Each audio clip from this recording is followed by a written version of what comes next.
Look, all I wanna do is make the city project. Wishing all the OGs could see me, nah, yeah. And when you feel something you can't see, but you know it's meant to be, you gon' realize that this is bigger than me, yeah. Bigger than me.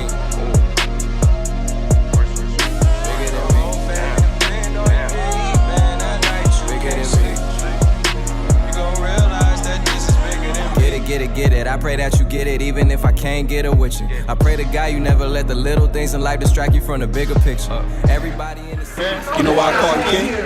Because you come from royalty. They thought it was cool to burn crosses in your front lawn as they hung you from trees in your backyard. They thought it was cool to leave you thirsty and stranded, Katrina. He thought it was cool to carry a gun in his classroom and open fire, Virginia Tech Columbine, stop the violence. They thought it was cool to tear down the projects and put up $1 million condos, gentrification. They think it's cool to stand on the block hiding product in their socks, making quick dime bag dollars. They think it's cool to ride down on you in blue and white and unmarked cars, busting you upside your head. Freeze. 'Cause the problem is we think it's cool too. Check your ingredients before you overdose on the cool. Welcome back. Look, this is episode 5 of W2J. I am Oliver is Mr. Negative. And as always, I only promise to speak the truth, regardless of how y'all feel. Because if I give y'all anything, that's my word, I'm gonna give y'all that real. Last week, episode 4, was all about getting laser focused, right? Eliminating all distractions and focusing in on what the goal is and what's in front of you, right? We used Jerry Seinfeld and Lauryn Hill to illustrate the points of locking in and what being laser focused could get you. What are the successes that come after you become laser focused and you lock in on the goal? This week, episode 5, we're at the midway point, and it's all about mapping your plays out.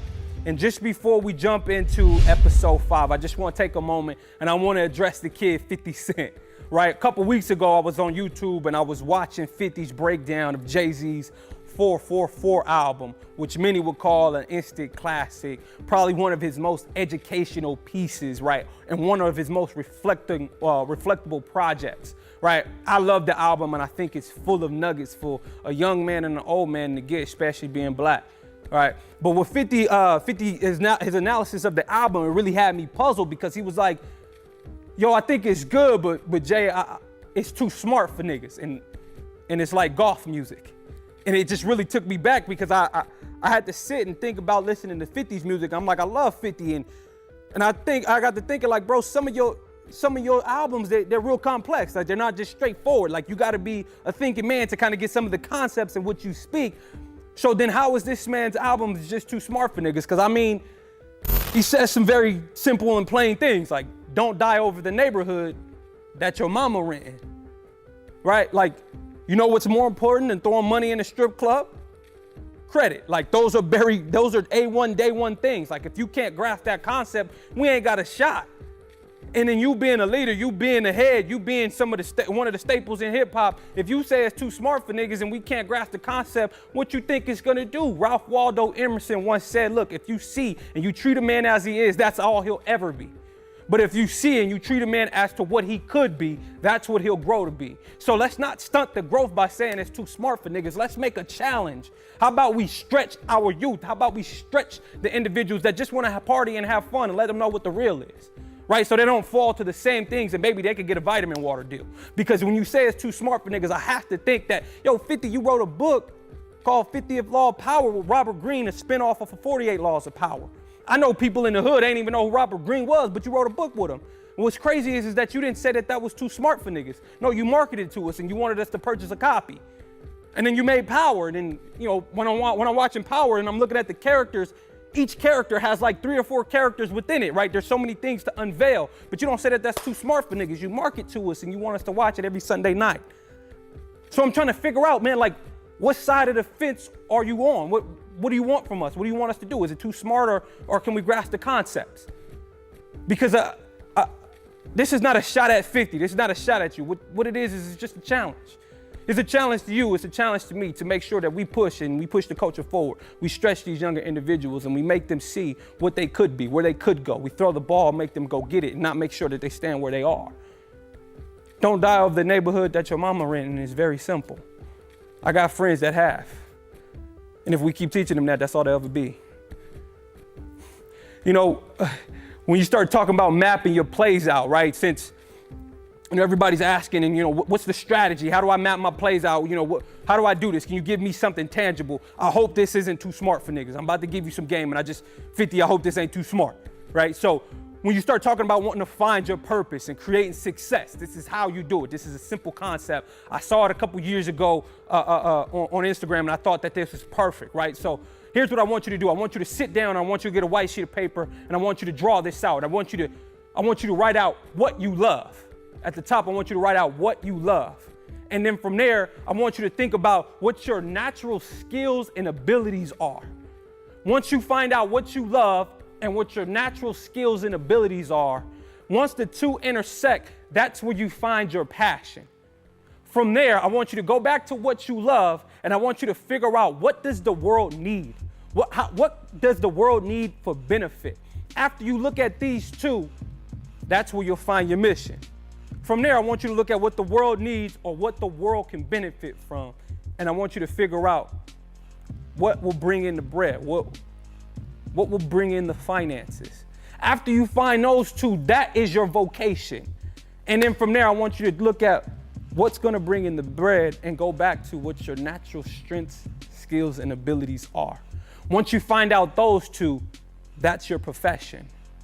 Most people are locked into the profession.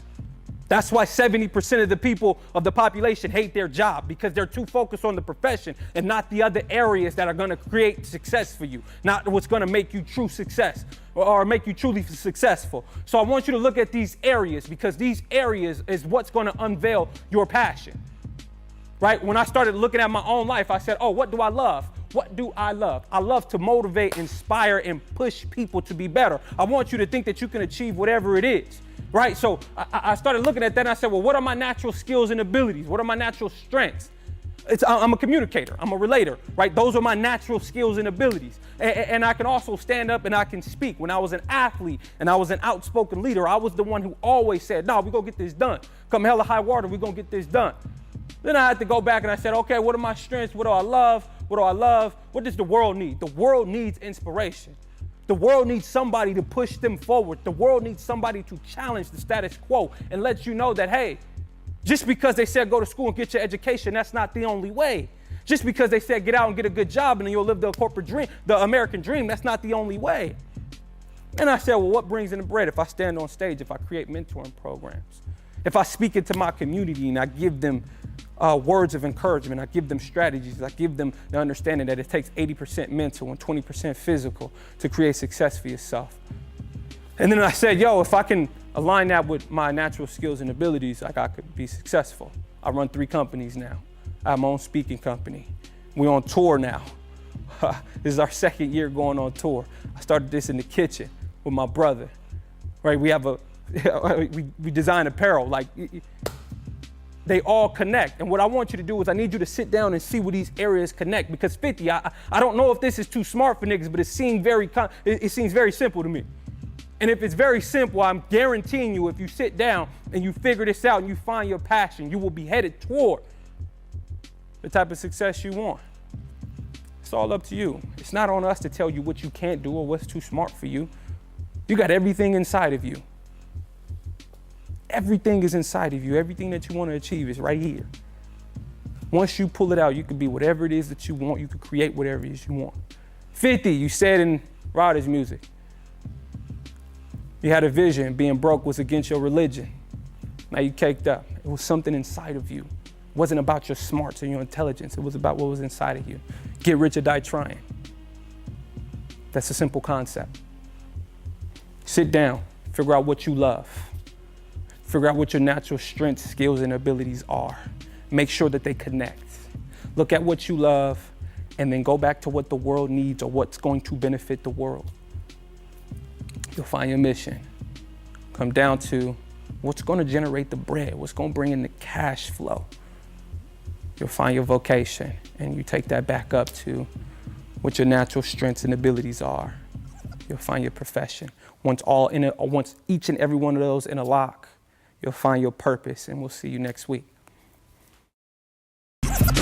G, they told me I should come down, cousin, but I flatly refuse. I ain't dumbed down, no.